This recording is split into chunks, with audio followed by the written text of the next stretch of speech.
దినాన్న ఈ రాత్రి గంట సమయంలో దేవుని యొక్క వాక్యం అందించడానికి ప్రేమతో ఆహ్వానించినటువంటి దైవజన సత్యకుమారయ్య గారికి వారి కుటుంబమునకును సంఘమునకును ప్రభు పేరు వందనాలండి. మంచి వాళ్ళు మీరు అందరూ హల్లెలూయా హల్లెలూయా. ఇది ముగింపు నెల అనుకుంటాను. ఏ నెల అమ్మా? ముగింపు కూటమా? రేపు మధ్యాహ్నం ముగింపు, రేపు సాయంకాలం. దేవునికి స్తోత్రం. మంచిది. మరి ఇది రెండవ దినం. ఎన్నో దినం అండి? రెండవ దినం దేవుడు మధ్యాహ్నం శరద్భూషణయ్య గారితో మీరు మాట్లాడారు. ఆయన ద్వారా కొన్ని వాక్యాలు నేర్చుకున్నారని నేను నమ్ముచున్నాను. స్తోత్రం కలుగును గాక. రాత్రి దేవుడు మనతో మాట్లాడడం గాక. దయగల తండ్రి, కొంత సమయము నీ వాక్యాన్ని ధ్యానిస్తున్నాము. మీరేమో తోడుగా ఉండి బలపరచమని యేసు నామములో ప్రార్థన చేస్తున్నాము పరమ తండ్రి. ఆమేన్. హల్లెలూయా. నేను తడు చేయకుండా ఈరోజు రాగలనా లేదా అని డౌట్ వచ్చింది మాకు. ఎందుకనగా ఉదయం నేను 4 గంటల ప్రార్థనలో ఉన్నప్పుడు ఆ మెరుపులతో వర్షం ప్రారంభమైంది. ఆ తదుపరి మెల్లమెల్లగా వర్షం ఎక్కువైంది. ఈ కూటం ఎలా జరుగుతుందో ఏంటో, అసలు మేము అక్కడి నుంచి ఇక్కడికి రాగలమా అని ఆలోచన ఉన్నప్పుడు దేవుడే మంచి వాతావరణం ఇచ్చి మీ మధ్యలోనికి మమ్మల్ని నడిపించారు. స్తోత్రం. హల్లెలూయా. స్తోత్రం చెప్పండి. ఎంతమంది చవిడి పొట్టలు తెచ్చారు నాకు? స్తోత్రం కలుగును గాక. అసలు నేను వచ్చానంటే మా పిల్లలు ఏం చేస్తారు? చెకోడీలు పట్టుకొస్తారా అని చెప్తారు. దేవునికి స్తోత్రం కలుగును గాక. తప్ప మిగతా ప్రతి సంవత్సరం ఏదో ఒక దినాన్న మీ మంచిగా పగలైనా రాత్రి అయినా దేవుడు నడిపిస్తారు. హల్లెలూయా హల్లెలూయా. మంచిది. దేవునికి వాక్యం జాగ్రత్తగా వినండి. నేను ఎక్కువసేపును కొంత సమయం ఎంతవరకు వింటారు చెప్పండి. మీరు చేద్దాం 9 గంటల దాకా వింటారా? 9:30 దాకా వింటారా? 10 గంటల దాకా వింటారా? అమ్మా ఇప్పుడు రాత్రి కూడా ఇప్పుడు కూడా చెప్పు. హల్లెలూయా. ఇప్పుడు ఎన్ని గంటల దాకా ఉంటారు? నాకేం పని ఉందో చెప్పడమే. మీకు ఊళ్ళు పనులు ఉంటాయి. హల్లెలూయా. అవునే కదా? ఎన్ని పనులు ఉంటాయమ్మా? ఎన్ని పనులు ఉంటాయో. మనకి ఇంక 24 గంటలు సరిపడలేదు పని. రోజుకి 24 గంటలు అదనంగా దేవుడు ఇంకొక 5 గంటలు చేస్తే 30 గంటలు కూడా పని చేసే శక్తి మనకు ఉంది. ఎన్ని గంటలు చేసినా కానీ 1 గంట దేవుడితో గడిపితేనే ఈ బ్రతుకుల ఆశీర్వాదం. స్తోత్రం. హల్లెలూయా హల్లెలూయా. మొదటి దినవృత్తాంతంలో ఒక రాజుగారు ఉంటారు. రెండవ దినవృత్తాంతంలో ఒక రాజుగారు ఉంటారు. ఆ రాజుగారి పేరు హిజ్కియా. ఆయన ఇశ్రాయేలును పరిపాలించే సమయానికి 22 సంవత్సరాలు. ఎన్ని సంవత్సరాలమ్మా చెప్పండి? ఎన్ని సంవత్సరాలు? 22 సంవత్సరాలకి దేవుని దయలో చెప్పండి. దేవుని దయ. మనకి ఎవరి దయ కావాలా చెప్పండి? ఎవరి దయ కావాలి? దేవుని దయ కావాలంటే మనం ఏం చేయాలమ్మా? ప్రార్థన చేయాలి. ఇంకా చర్చికి వేయడానికి రావాలా? ఎప్పుడైనా రావాలి. ముగించే టైంకైనా రావాలి. హల్లెలూయా. అంటే మనం ఖాళీ ఉన్నప్పుడు రావాలి. దేవుడికి స్తోత్రం. హల్లెలూయా. కనుక దేవుని సన్నిధానంలో వాక్యాన్ని మనం చూస్తున్నాం. ఈ రాజుగారి పేరు హిజ్కియా. చూడండి, 2వ దినవృత్తాంతంలో 31వ అధ్యాయం 20వ వచనం చదవగలిగి. హిజ్కియా యూదా దేశమంతటా ఇలాగున జరిగించి తన దేవుడిని యెహోవా దృష్టికి అనుకూలముగాను యథార్థముగాను నమ్మకముగాను పని చేయించి వచ్చాను. చాలు. హల్లెలూయా. అందరూ బిగ్గరగా స్తోత్రం.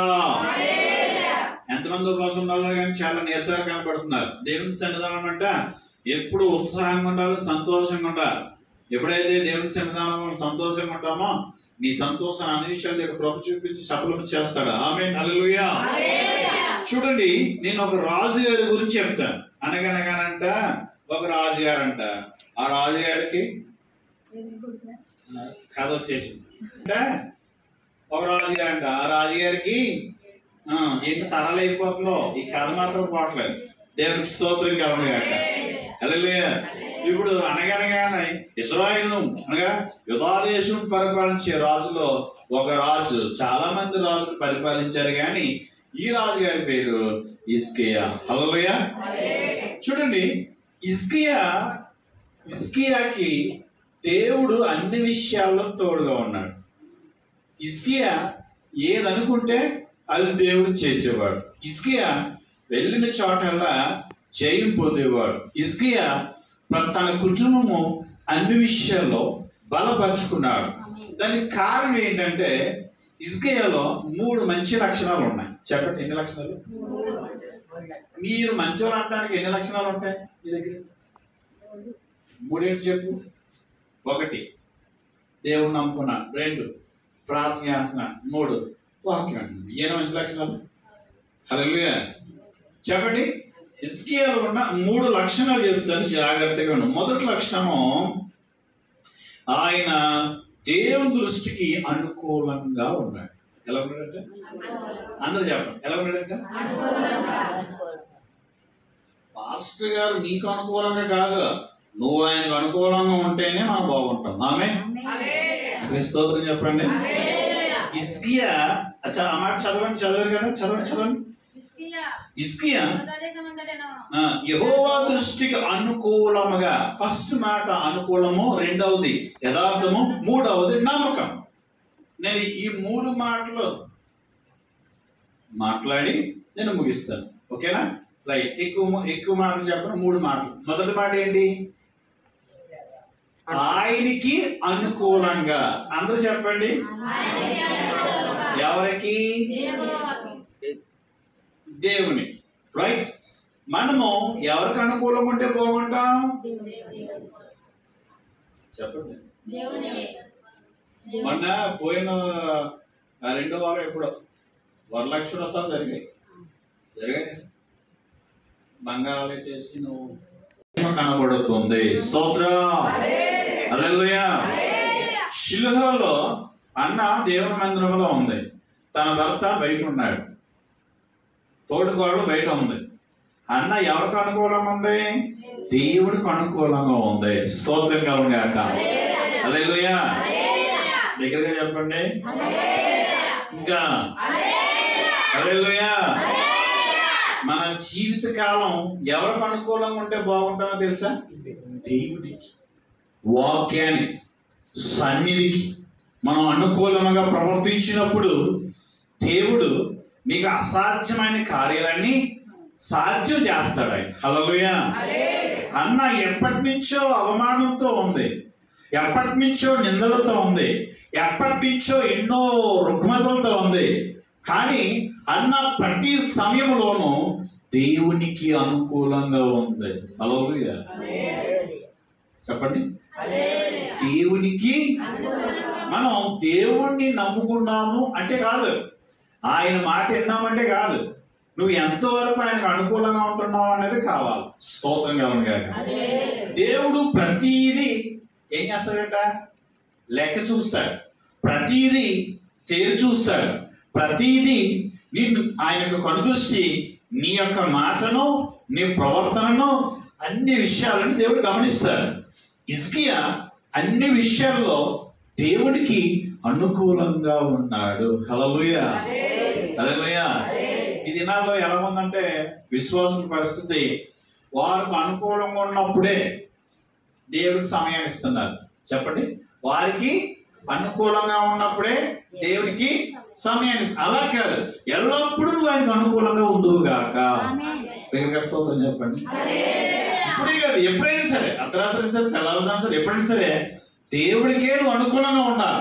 ప్రతి సమయంలోనూ నువ్వు దేవుడికి అనుకూలంగా ఉన్నప్పుడు నువ్వు అనుకున్న ప్రతిదీ దేవుడు చేస్తాడు. షిలోహులో ఉన్నటువంటి అన్న, ఎల్కన్నా, పెనిన్నా, ఈ భార్యాభర్తలు ఉన్నారు. భర్త దేవుడికి అనుకూలంగా లేకపోయినా భార్య దేవుడికి అనుకూలంగా ఉండటం వలన ఆమె నిందన దేవుడు కొట్టేశాడు. హల్లెలూయా. ఆమె ఆమె నిందకు బదులుగా రెట్టింపు ఘనతను దేవుడు అనుగ్రహించాడు. ఎలా అనుగ్రహించాడంటే అన్న ప్రతి విషయంలోనూ దేవునికి అనుకూలంగా ఉంది. హల్లెలూయా, హల్లెలూయా. అందుకనే పరిశుద్ధ గ్రంథంలో 121 కీర్తన మొదలు వచ్చిన అంటాడు, కొండల తట్టు అంటే నీ వైపే నాకు అనుకూలం అంటాడు. హల్లెలూయా. ఎవరి వైపు అంట? దేవుడు వైపు. మనం దేవుడు వైపు నువ్వు చూస్తూ ఉన్నప్పుడు దేవుడు నిన్ను నీ కుటుంబాన్ని చూడక మానడు. హల్లెలూయా. నీ బాధను చూడక మానడు. హల్లెలూయా. నీ అప్పుడు చూడక మానడు. అప్పులేని ఎంతమంది ఉన్నారండి? అప్పులేనండి బాబా.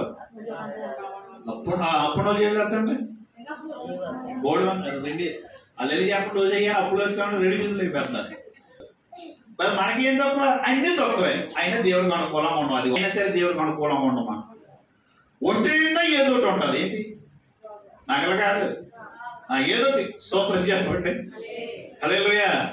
అయినా సరే దేవుడికి అనుకూలంగా ఉంటాం. ఎందుకు అంటే మానవ నైజం ఏంటో తెలుసా? నేనేంటి, నా స్థాయి ఏంటి. హల్లెలూయా. స్తోత్రం చెప్పరా. నా మాటలు అర్థమవుతున్నాయా?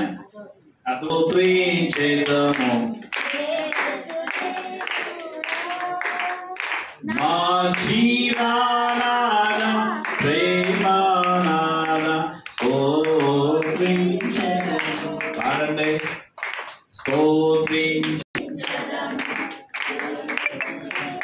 హల్లెలూయా. పాడండి. స్తోత్రించెదము, స్తోత్రించెదము యేసు మా జీవానాద ప్రేమానాద స్తోత్రించెదము. స్తోత్రం. మొదటి మాట ఏంటంటే హిజ్కియాలో అంత ఆశీర్వదించబడ కారణము, హిజ్కియాలో ఉన్న సమస్త మెల్లను తొలగించిన కారణము, హిజ్కియా కుటుంబాన్ని దేవుడు అత్యధికంగా ఆశీర్వదించిన కారణం ఏంటంటే హిజ్కియా అన్ని విషయాల్లో దేవునికి అనుకూలంగా ఉన్నారు. హిజ్కియా ఏమైనా తక్కువడా, పేదోడా, ఏమి లేనోడా? అన్నీ కలిగి ఉన్నవాడే. స్తోత్రంగా ఉన్నాయి. అతని కింద సైన్యం ఉంది, మంత్రులు ఉన్నారు, రాజ్యాధికారం ఉంది. అతను దేవుడికి అనుకూలంగా బ్రతకాల్సిన పని లేదు. అయినా సరే అతనికి ఏం కావాలంట? దేవుని అవసరం కావాలి. హల్లెలూయా. చెప్పండి, ఏం అవసరం కావాలి? మనకి ఎవరు అవసరం కావాలమ్మా? నీ అవసరం ఎవరికి కావాలి? నీ అవసరం అనుకూలంగా బ్రతికాడు. స్తోత్రం. ఎలా బ్రతకమన్నది కాదండి. మార్క్స్ వార్తలో ఉంటుంది, ధనవంతుడు ఉన్నాడు. ఆయన ఎవరున్నాడంట? ధనవంతుడు తన జీవిత కాలం అంతయు తనకు అనుకూలంగా బ్రతికాడు. చెప్పండి, ఎనగలేండి. తనకు అనుకూలంగా బ్రతికాడు. దానివల్ల అతనికి నరకానికి వెళ్ళాడు. స్తోత్రం. అవునా కదా? చెప్పండి. లాజరు అనే దరిద్రుడు దేవుడికి అనుకూలంగా బ్రతి అతడు పరలోకానికి వెళ్ళాడు. స్తోత్రం. హల్లెలూయా.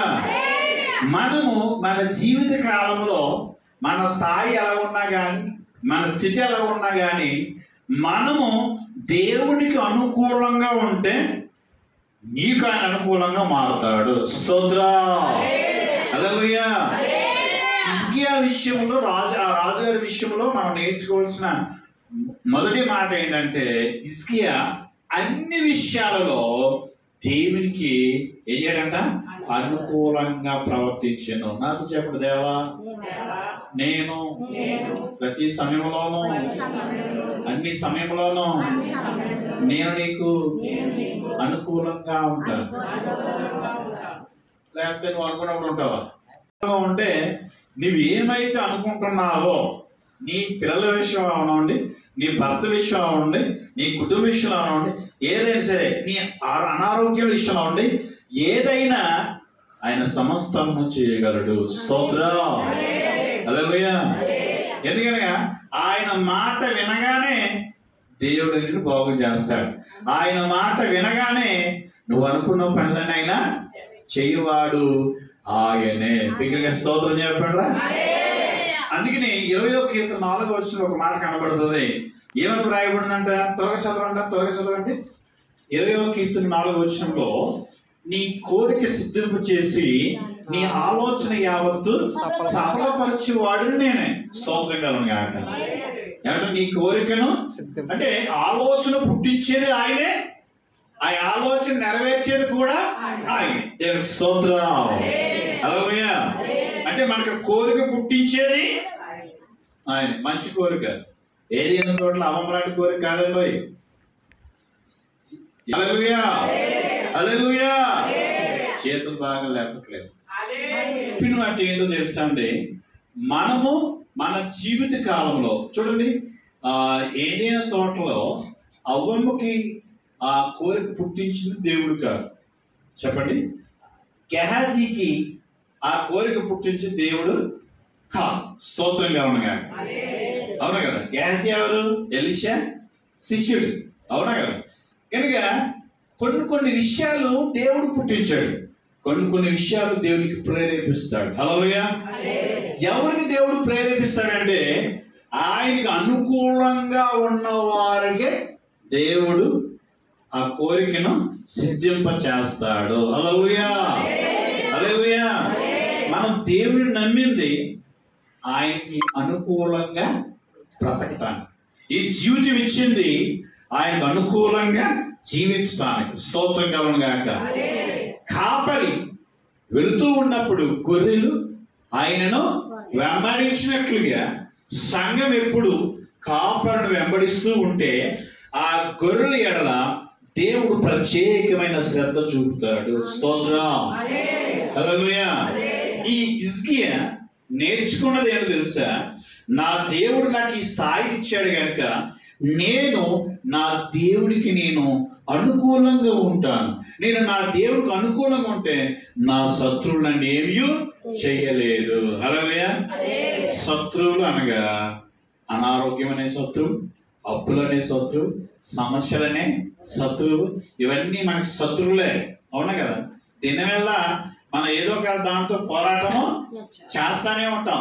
తిన్నా పోరాటం చేస్తాం, తినకపోయినా. దేవుడి యొక్క వాక్యాన్ని మనం గమనిస్తూ ఉన్నప్పుడు రాజుగారికి ఏది తక్కువైందని కాదు, ఏది ఎక్కువైంది కాదు. తన హోదాను తను విడిచి నేను ఇలాగ ఉన్నానంటే కారణము నా దేవుడు కనుక నేను మనుషుల కంటే నా దేవుడికి అనుకూలంగా ఉంటాను. స్తోత్రం, హల్లెలూయా. ఆయనకు అనుకూలంగా ఉన్న వారికి దేవుడు, వారికి ఏ పరిస్థితి ఉన్నా దేవుడే వారికి అనుకూలంగా ఉంటాడు. హల్లెలూయా. ఇది మనం ఏం కోరుకోవాలి? మనం సేవిస్తున్న దేవుడు, మనం నమ్మిన దేవుడు మనకు ఆయన అనుకూలంగా ఆయన మనకు అనుకూలంగా ఉంటే మనం వెళ్ళిన చోటల్లో దీవించబడతాము. హల్లెలూయా. మన శరీరంలో ప్రతి బలహీనతను తొలగించేది కూడా ఆయన కనుక మనం ఎవరికి అనుకూలంగా ఉండాలి? దేవునికి అనుకూలంగా ఉండాలి. హిజ్కియా రాజు గారు మొట్టమొదటి మాట ఆయన దగ్గర నేర్చుకోవాల్సిన పని తెలుసా? ఆ విషయం తెలుసా? దేవునికి అతడు అనుకూలంగా ఉన్నాడు. స్తోత్రం, హల్లెలూయా. రైట్. ఒక విషయం ఏంటంటే ఆయనకి రాజు ఏం చేయాలంటే అనుకూలంగా బ్రతికాడే కనుక హిజ్కియా జీవిత కాలం అంతయు దేవుడికి అనుకూలంగా ఉన్నాడు, దేవుడు అతనికి తోడుగా ఉన్నాడు. రెండవది యథార్థముగా ప్రవర్తించాడు. హల్లెలూయా, హల్లెలూయా. యథార్థత అంటే ఏంటమ్మా? యథార్థత అంటే ఏంటి? ఎవరైనా చెప్పగలరా? యథార్థంగా మీరు చదువుతున్నారు. యథార్థవంశపు వారు నిత్యము ఖర్జూర మొక్క వలె మోవు వేస్తానే ఉంటారు, చిగిరిస్తూనే ఉంటారు. హల్లెలూయా. ఆకువాడదు, తన ఫలం రాలదు. స్తోత్రం, హల్లెలూయా. బైబిల్లో ఈ రాజు గారు దేవుడికి ఎలా ఉన్నారంట? అన్ని విషయాల్లో యథార్థంగా ఉన్నాడంట. ఎన్ని విషయాల్లో? ప్రార్థనలో, ఆయన మాట వినటంలో, కానుకలు ఇచ్చటలో. స్తోత్రం. చూడండి బైబిల్లో అదే దినవృత్తాంత గ్రంథము 37వ అధ్యాయము 10 చదవండి.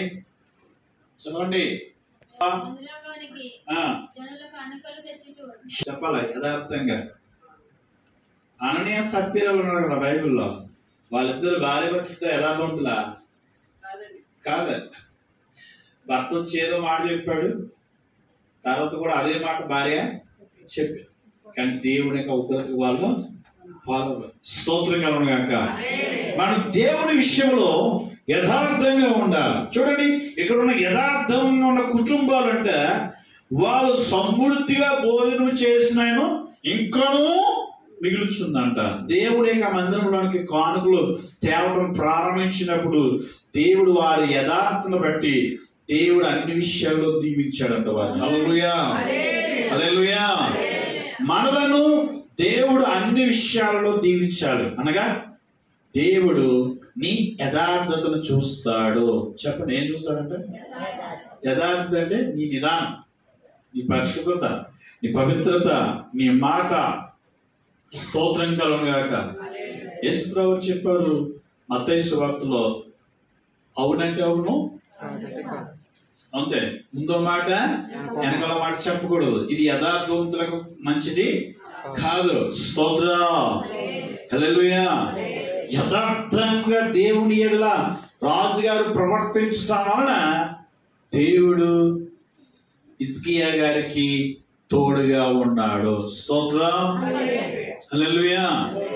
బైబిల్లో ఒక మాట కాదు, ఇందాకే చెప్పి మళ్ళా మాట చెప్తున్నా. ఎలీషా దగ్గర గెహాజీ ఉన్నాడు. ఎవరున్నారు?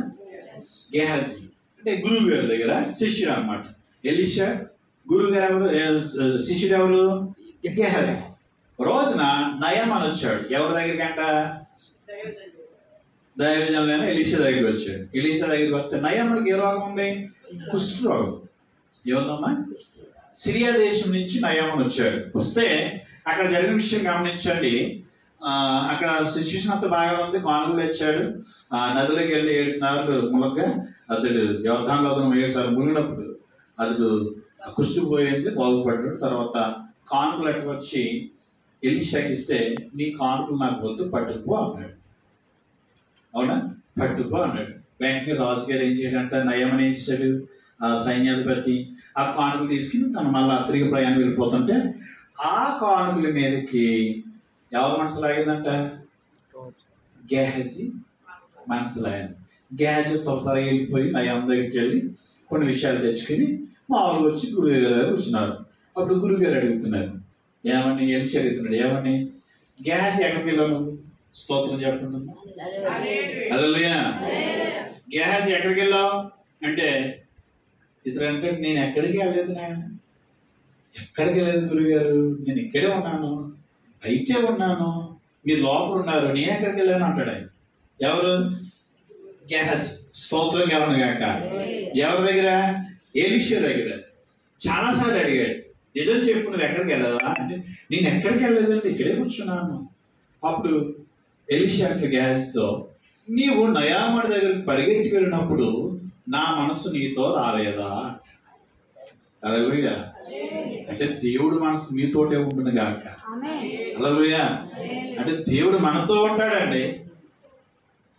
గెహాజీ చెప్తాడేమో చూశాడు, చెప్పలా. అతను అబద్ధం ఆడాడు అంటే అతను ఏం లేదు, యథార్థత లేదు. ఏదైనా తోటలో అమ్మని అడిగాడు, మీరు ఎక్కడున్నారు అంటే, పలానా చోట్ల ఉన్నాం, మేము చెట్ల ప్రక్కన ఉన్నాం. ఎందుకు వెళ్ళారంటే, మాకు పలానా వాడు మోహన్ చేశాడు అంటారు. అప్పుడు వాళ్ళిద్దరు కూడా తోటలో ఒకరి మీద ఒకరు పెట్టుకున్నారు, కానీ ఇది నేను చేశానని అక్కడ ఎక్కడ ఒప్పుకోలేదు. ఒప్పుకున్నారా? ఈ దినాల్లో మనుషులు చేసే తప్పులు కూడా ఒప్పుకోవట్లేదు. ఖచ్చితంగా నేను చేశానని ఎవడు ఒప్పుకోవట్లేదు. అలా ఒప్పుకోకపోవడం వల్ల వాళ్ళకి ఏమవుతుందని బైబిల్ చెప్తుంది, అతిక్రమములు దాచిపెట్టేవాడు వర్ధిల్లడు, దానిని ఒప్పుకొని విడిచిపెట్టేవాడు దేవుడి కనికరము పొందును. స్తోత్రం, హల్లెలూయా. ఇప్పుడు హిజ్కియా దేవుడి ఎడల అన్ని విషయాల్లో యథార్థంగా ఉన్నాడు. నేను కిందకి చెప్పాను, గెహాజీ యథార్థత లేదు, అన్ని సభ్యులు యథార్థత లేదు. అలాగే ఏదైనా తోటలో ఆదాము అవ్వలు కూడా ఒకరికి ఒకటి కానీ ఉన్నట్టుగా వారు చెప్పలేకపోయారు. స్తోత్రం కలుగును గాక. హల్లెలూయా. దేవుడు ఎవరు ప్రేమిస్తాడంటే యథార్థవంతులను. చెప్పండి, యథార్థవంతులైన కుటుంబాలంట దేవుడు ఎట్టి పరిస్థితులను విడిచిపెట్టేవాడు కాదు. స్తోత్రం కలుగును గాక. దేవుడికి ఎవరు కావాలంటే యథార్థవంతులు కావాలి. యథార్థవంతుల యొక్క వంశము నిత్యము దీవించబడుతుంది. బైబిల్ చెప్తుంది యథార్థవంతులు నిత్యము దేవుని దృష్టిలో జ్ఞాపకం ఉంటారు. హల్లెలూయా. నీకు ఆయన గుర్తుంటాం కాదు, ఆయనకు గుర్తుండదు కాక. ఆయనను గుర్తుండాలంటే గుర్తుండే పని నువ్వు చెయ్యాలి. అంటే పాపం కాదు. స్తోత్రం చెప్పండి. హల్లెలూయా. గుర్తుండే పని మొదటిది ఆయనకి అనుకూలముగా ఉండాలి. రెండోదండి యథార్థంగా. ఏమన్నా ఎక్కడికి వెళ్ళావు, చర్చికి రాలేదంటే నువ్వు ఇంటికాడే ఉండి నీ కలిమి పోద్దండి, నీ దరిద్రను పోగొడతాడంట, నీ అనారోగ్యాన్ని పోగొడతాడంట. హల్లెలూయా. శత్రు భయం నుంచి దేవుడు నిన్ను విడిచిపెడతాడు. హల్లెలూయా. శత్రు భయం నుంచి దేవుడిని తప్పించేవాడై ఉన్నాడు, బలపరిచేవాడై ఉన్నాడు, కృపణించేవాడై ఉన్నాడు. అలాగిన శత్రువుల చేతిలో నుంచి రాజుగారిని దేవుడు తప్పించాడు. ఎవరిటైనా హిజ్కియా గారు. హల్లెలూయా. అతను మనిషే, రాజే, ధనవంతుడే, అయినా అతడు దేవుడికి అనుకూలంగా ఉన్నాడు. రెండవది ఏంటి? యథార్థంగా. స్తోత్రం. హల్లెలూయా. రెండవది ఏంటమ్మా? యథార్థంగా. మూడవది నమ్మకముగా ఉన్నాడు దేవునికి. హల్లెలూయా. చెప్పండి. మూడవది ఏంటి? నమ్మకముగా ఉన్నాడు. నువ్వు దేవుని నమ్మటం కాదు, నిన్ను ఆయన నమ్మాలి. అది నీతిగా ఎంచబడిను. అబ్రహామును కూడా దేవుడు నమ్మిను. హల్లెలూయా. దేవుడు నేను నమ్మునుగాక. ఎలా నమ్ముతాడు? నీ అనుకోని స్తోత్రంగా ఉన్నగాక. మూడో విషయం మనం చూస్తే బైబిల్ చెప్తుంది అతడు దేవునికి నమ్మకముగా ఉన్నాడు. ఇది నాలో ఎంతమంది భక్తులు దేవుడికి నమ్మకంగా ఉన్నారు, సేవకుడికి నమ్మకం ఉంటున్నారు చెప్పండి అమ్మా. బైబిల్ గ్రంథం 28వ అధ్యాయము 20లో ఉంటది.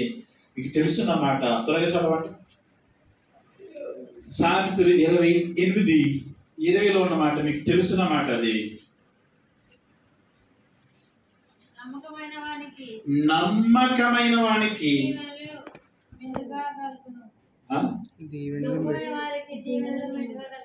నమ్మకమైన వాడికి దీవెనలు మెండుగా కలుగును. మనం దేవుని మందిరానికి ఎందుకు వస్తాం? ఆయన దీవించాలి. హల్లెలూయా. చెప్పండి. మన మందిరానికి ఎందుకు వస్తాం? ఆయన మనలను దీవించాలని. దీవించాలంటే నిన్ను ఆయన నమ్మాలి. స్తోత్రం చెప్పండి. చెప్పలు గట్టిగా. కొత్త నిబంధనలో కానాను నుంచి ఒక స్త్రీ యేసయ్య దగ్గరకు వచ్చింది. చెప్పండి. ఎక్కడికి వచ్చిందంటే యేసయ్య దగ్గరకు వచ్చి, బోధకుడా, నా కుమార్తె చాలా బలహీనంగా ఉంది, నువ్వు ఒక్క మాట చెప్పవా, నా కుమార్తెను బాగు చేయవా అని కానాను నుంచి వచ్చినటువంటి ఒక స్త్రీ యేసయ్యను అడుగుతుందంట. ఏమని? నా కుమార్తెను బాగు చేయనాయన, నా కుమార్తెని బాగు చేయనాయన, నా కుమార్తెని బాగు చేయనాయన అని అడుగుతుందంట. అడుగుతుంటే దేవుడు వింటున్నాడే అని ఆమెకు బదులు చెప్పలేదు. ఉదయం నుంచి ప్రారంభించింది. ఎవరితో? యేసయ్య వెనకాల వెళ్తుంది, అడుగుతుంది. ఆయన వింటున్నాడు కానీ ఆయన ఆమెను పట్టించుకోవట్లేదు. స్తోత్రం చెప్పండి. హల్లెలూయా.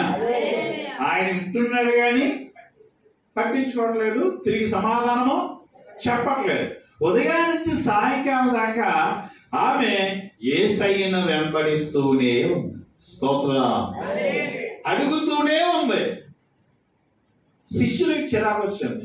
ఉదయం నుంచి విని విని విని విని ఎవరికి తలపడి వచ్చింది? శిష్యులు తలపడి వచ్చింది, కానీ యేసయ్యకి తలపడి వాళ్ళది. స్తోత్రం చెప్పండి. నువ్వు ఎన్ని అడిగినా అన్ని ఆయన చేయటానికే ఉన్నాడు యేసు నామములో. బిగ్గరగా స్తోత్రం చెప్తామా? హల్లెలూయా. హల్లెలూయా. ఇప్పుడు కానాను నుంచి వచ్చిన ఏక స్త్రీ ఉదయం నుంచి సాయంకాలం దాకా యేసయ్య ఎక్కడికి వెళ్తే అక్కడికి వెళ్తుంది, చెప్తుంది. ఆయన వింటున్నాడు కానీ బదులు చెప్పట్లేదు. ప్రభువా, నా కుమార్తెను బ్రతికించవా, నా కుమార్తెని బాగు చేయవా, బాగు చేయవా, బాగు చేయవా అని అడుగుతూ ఉంటే శిష్యులు పాపం ఉదయాన్ని విని విని యేసు ప్రభు దగ్గరికి వెళ్ళి, బోధకుడా, ఆమె ఉదయాన్ని మనల్ని వెంబడిస్తుంది కనుక ఆమెకి ఏదో ఒకటి చెప్పవా అని ఈమె పక్షాన శిష్యులు యేసయ్యని అడిగారు. స్తోత్రంగా. హల్లెలూయా. హల్లెలూయా. ఏమడిగారంట? ఈమె పక్షాన శిష్యులు వెళ్ళి అడిగారు, ఉదయం నుంచి మిమ్మల్ని వెంబడిస్తుందయ్యా, ఎక్కడో కానా నుంచి వచ్చింది. కానా అనగా మొదటి అద్భుతం చేసింది ఎక్కడ? దేవుడు కానాలోనే. స్తోత్రం. ఎంత రూపాయలు కట్టిన స్తోత్రం చెప్పండి. చేసింది ఎక్కడ? ఆ ఊరి నుంచే వచ్చింది. అక్కడ చూసిందండి ఈమె నీళ్లను ద్రాక్షరసముగా మార్చిన. అక్కడ చూసినట్టు ఆ విధులు ఉంది కాబట్టి ఇక్కడ వచ్చింది. స్తోత్రం కదండి. హల్లెలూయా. నీళ్లను ద్రాక్షరసముగా మార్చిన దేవుడు నీ కష్టాలను సుఖంగా చేయడా? లేదు చెప్పండి. ఆయనకు అసాధ్యమైంది ఏది లేదు. కానీ నీలో ఉండవలసిన లక్షణాలు ఉండాలి. ఎవరికి? ఆయనకు ఉండాలి. ఈ లక్షణాలను చూసి నీకు కార్యం దేవుడు చేస్తాడు. ఆమేన్. హల్లెలూయా. సరే, ఇప్పుడు ఇక్కడ మనం చూస్తూ ఉన్నప్పుడు ఉదయాన్నించి తిరిగింది ఆమె. ఉదయాన్నించి తిరుగుతానే ఉంది, అడుగుతానే ఉంది. ఆయన వింటున్నాడు కానీ ఒక్క మాట కూడా బదులు చెప్పలేదు. అప్పుడు శిష్యులు అడుగుతున్నారు, బోధకుడా, ఉదయాన్నించి మిమ్మల్ని వెంబడిస్తుంది, అడుగుతుంది, కానీ ఉదయాన్నించి ఆమె నేను తీసుకోలేదు, మనల్ని వెంబడిస్తూనే ఉంది, ఏదో ఒకటి చెప్పి పంపించచ్చుగా అని అడిగినప్పుడు యేసయ్య ఆమె వైపు చూసి, అమ్మా, పిల్లలు కొట్టే కుక్కలకైతే తగునా అన్నాడు. స్తోత్రం. ఏమన్నాడమ్మా? పిల్లలు తినే రొట్టె కుక్కలకు వేయటము తగదన్నమాట.